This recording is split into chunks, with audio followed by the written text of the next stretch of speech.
Hi everyone and welcome back to my channel. Today I want to tell you why Chile is the most controversial country that I know.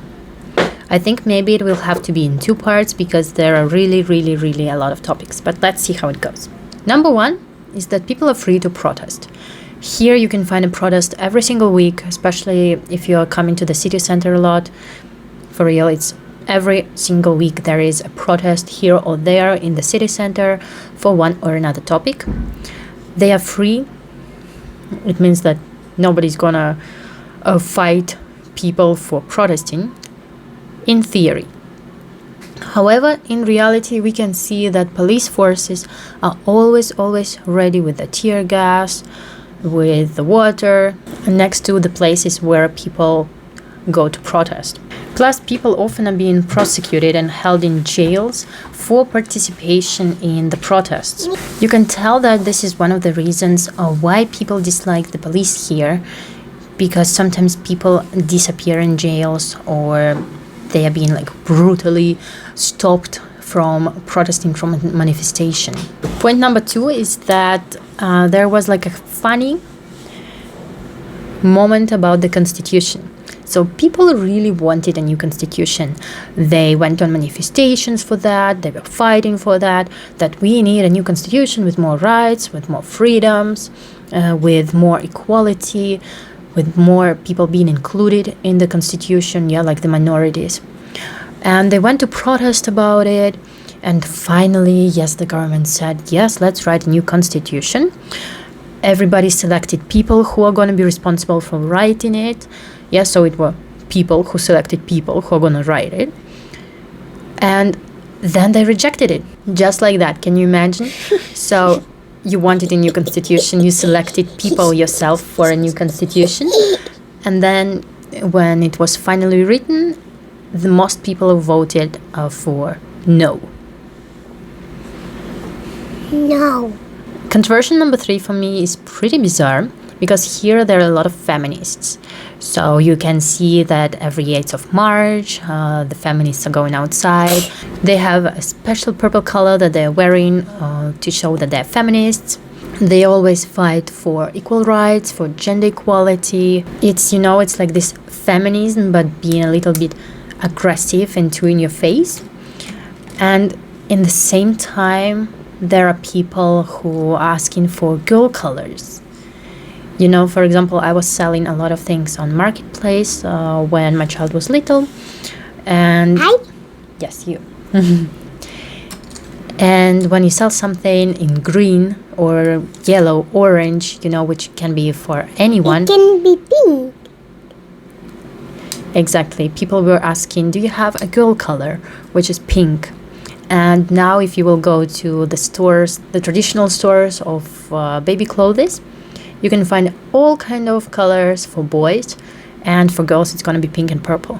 So it's very bizarre for me, because for me they're girl color, boy color, it doesn't exist. Even my daughter, she really liked blue when she was a child, and I was completely okay with that. But now, right, Leo? Yeah. You like blue? Yeah. Yes.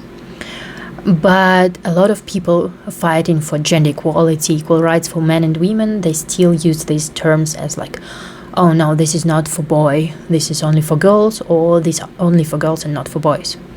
The same goes with the earrings.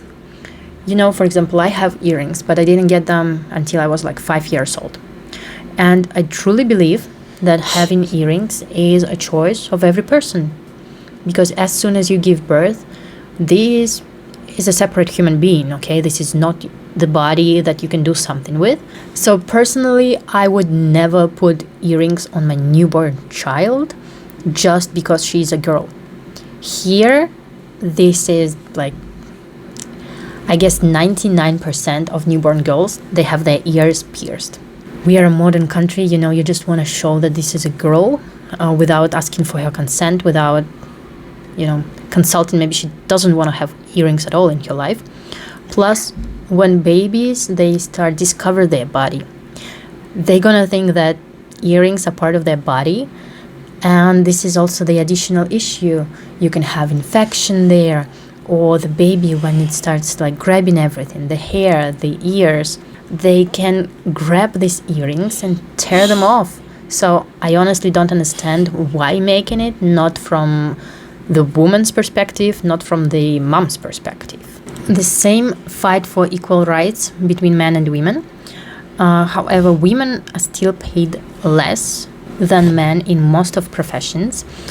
And you can see that the culture of machismo is so much more popular here in Chile than in Europe, even in Russia. For example, while I was living in Russia, going outside in dresses, in high heels, it wasn't an issue. But here, even when you go outside in jeans, you get catcalls a lot. And this is very sad. That is one of the reasons why I don't want to raise my girls here. I just don't want them to think that this is something normal.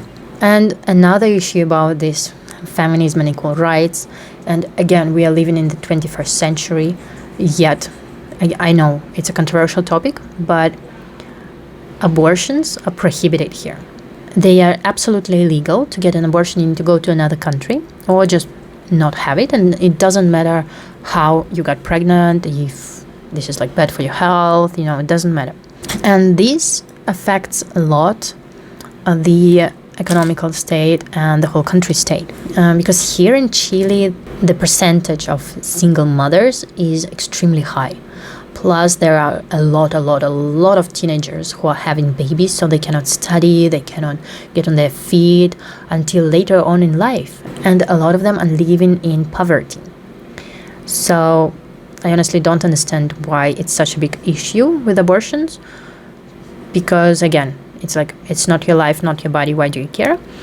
But yeah, it's completely prohibited here. Now looking at the time, I think I will do one more point about why Chile is so controversial, and we will continue, and I'm gonna have to take a number 2 because this one is getting a little bit too long. So the last topic for today is that the organization for pregnant and elderly people is very good. Like, you have special lines in the supermarkets, in banks, you have special seats in metro and public transportation for them. But the reality is that you have to literally fight for your rights if you are an elderly person, disabled person, or a pregnant woman. I will give you an example. When I was pregnant with my first child, most of the time I was in Russia, and I got placed in metro every single time I was traveling, and I was going to work every day, and every day I was able to get a place in the metro, even though we don't have a lot of these special seats. However, here, pregnant with my second child, I was going to pick up my first child, and imagine I'm pregnant, going with a baby, and there are special seats for pregnant women, and only once I got it. Only once there was like an elderly lady who literally stood up and gave me a seat. And the other people, I think I even made a video about it in TikTok. I will leave the link in the description. And you read the comments, because people literally think that being pregnant is your problem. I will talk about it a bit later, I think, maybe in a separate video, because yeah, imagine what's the future of the country who thinks that, oh, you got pregnant, well, it's your problem.